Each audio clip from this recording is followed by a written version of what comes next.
The concept of the law of divine oneness refers to the belief that everything in the universe is interconnected and that all things are ultimately one. This idea is present in many spiritual and religious traditions and is often associated with the concept of unity consciousness. The law of divine oneness is rooted in the belief that there is a fundamental unity that underlies all of creation. This unity is often referred to as the divine or the absolute. According to this belief, everything in the universe is connected to this divine unity and is therefore a part of it. One key aspect of the law of divine oneness is the idea that everything is interconnected. This means that everything in the universe is connected to everything else in some way. For example, the actions of one person can have an impact on the lives of others, and the health of the planet is dependent. Another key aspect of the law of divine oneness is the idea that all things are ultimately one. This means that there is no fundamental difference between different things in the universe. For example, there is no difference between a rock and a tree or between a human and an animal. All things are simply different expressions of the same underlying unity. The law of divine oneness is often associated with the idea of unity consciousness. This refers to the belief that we are all connected to the divine. This idea is often associated with the belief that we are all part of a larger whole and that our individual actions can have a positive impact on the whole. Many spiritual and religious traditions have teachings that are consistent with the law of divine oneness. For example, in Hinduism, the concept of Brahman is often used to describe the underlying unity of the universe. In Buddhism, the concept of emptiness is used to describe the interconnectedness of all things. You see, this is a follow-through in a way, the question, because I mentioned the word spirit underpinning this reality. And of course, people say, Mr. Lakhani, okay, God is a personality, comes with a lot of baggage and unanswered questions, we understand. But you keep talking about God as a principle, Atman and Brahman. What the heck is this? This is important for us to address. Many Hindus struggle with the words Atman and Brahman. In fact, if you ask your adults, your parents, what is Atman and Brahman? They have no clue. Is it because it is airy-fairy? No. To the contrary, it is so subtle that even your intellect has difficulty in grasping it. So you say, but Mr. Lakhani, this is not good enough. We need something to grasp. You can't just say, it's difficult to explain or difficult to articulate.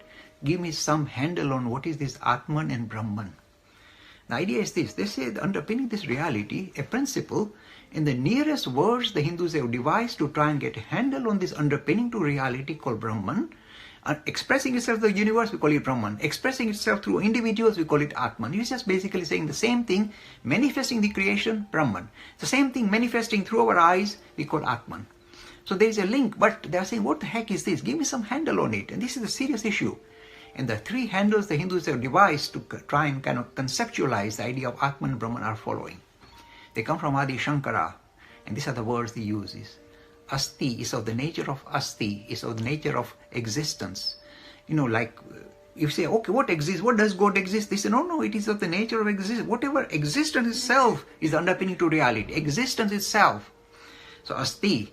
Then the second word they use, Pati, it's of the nature of consciousness. So it's not consciousness that peeps out of your little eyes when you wake up or you become born or something. Consciousness is the underpinning to this reality. It finds expression in living things, looking out through the living things as the witness to the whole of this creation. So Bhati is consciousness. So Asti, Bhati, and the third one is also very sweet. It says Priya. Priyaness is of the nature of bliss, not happiness, bliss. Happiness and unhappiness go together, but bliss is something dramatically different. It's not pleasure and pain. So the idea of the Brahman that we are talking about, or the Atman we are talking about, is of the nature of existence, Asti, or the nature of Bhati, consciousness, and of the nature of bliss. Now it's not what we search for in life, pleasure and pain. No, this is something higher. It takes you away from pleasure and pain, rises above pleasure and pain. It's called bliss. Now you say, Mr. Lakhani, okay, you got three words you've thrown in my face, but still, what the heck is this? The answer is this. This is the beauty of this tradition. It says the only way you can ascertain what is this Atman or Brahman, you heard about it, sounds okay, nice linguistic ploy, existence, bliss, and consciousness. But what the heck is it? How can I be sure about it? You must ask questions like this. Your tradition says don't believe in it unless you experience it for yourself. Oh, yes, this is your insistence of your tradition, saying existence, this idea of underpinning is reality exists, but I can't, how do I? You actually can experience it, my friend. I'm telling you. When you are successful in meditation or successful in becoming a spiritually enlightened person, you are able to touch base with this thing called Asti, Bhati, Priya. And they're not three separate things, they merge into one. The same thing that gives me existence gives me tremendous bliss. We howl like that. And it makes me more conscious, more aware of the reality than millionfold more than I can see you now. So existence, knowledge, and this existence and bliss, and these are not just airy-fairy words. Once you touch it, you know how dynamic they are. They'll change your life forever. And unless you experience it, you have to simply say, I've heard about it, sounds nice. I cannot be sure unless I experience it for myself. Have that kind of courage to go and explore this further. This is the beauty, if you like, of this tradition. It forces you to experience spirituality, not just believe and die. Brahman is the ultimate reality, the supreme consciousness, and the unchanging and eternal essence of the universe. It is the source of all creation and the ultimate goal of spiritual realization. Brahman is the ultimate reality that underlies all existence, and the law of oneness reflects this interconnectedness. In Christianity, the concept of the Holy Trinity is used to describe the unity of the Father, Son, and Holy Spirit. The Trinity is a mystery that is central to the Christian faith and is believed to be an expression of the nature of God. While the concept of the Trinity and the divine law of oneness come from different traditions and have different meanings, some people may see similarities between them. For example, some may interpret the Holy Trinity as an expression of the oneness of God. Others may see the interconnectedness of all things as an expression of the unity of God.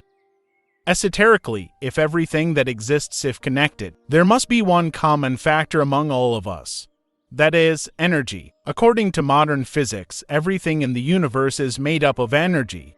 Thus, from a scientific perspective, everything in the universe can be described in terms of energy and matter.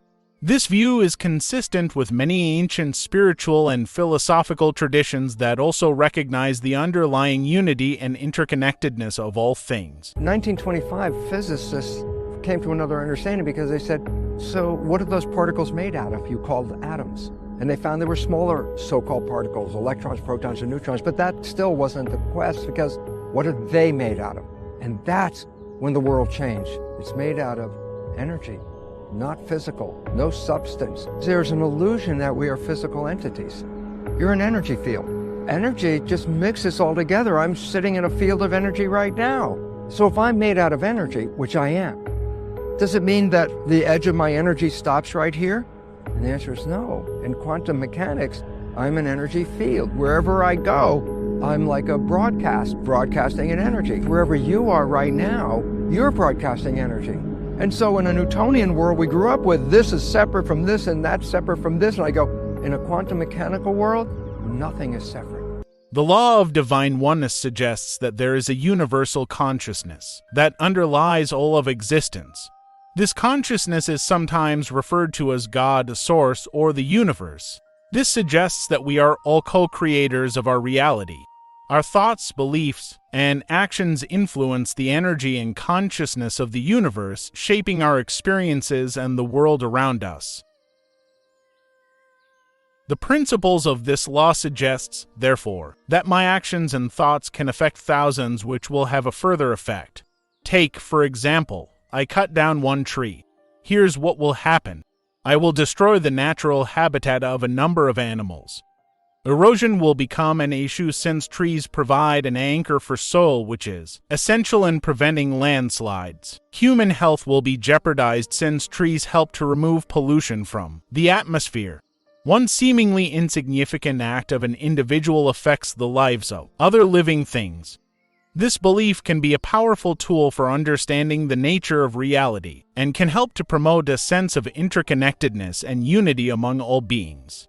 The concept of divine oneness has implications for many laws of the universe. Here are a few examples. The law of cause and effect, which states that every action has a corresponding reaction. In the context of divine oneness, this means that every action we take has an impact on the world around us, and that impact is interconnected with everything else in the universe. The law of attraction, which states that we attract into our lives what we focus on and give attention to. In the context of divine oneness,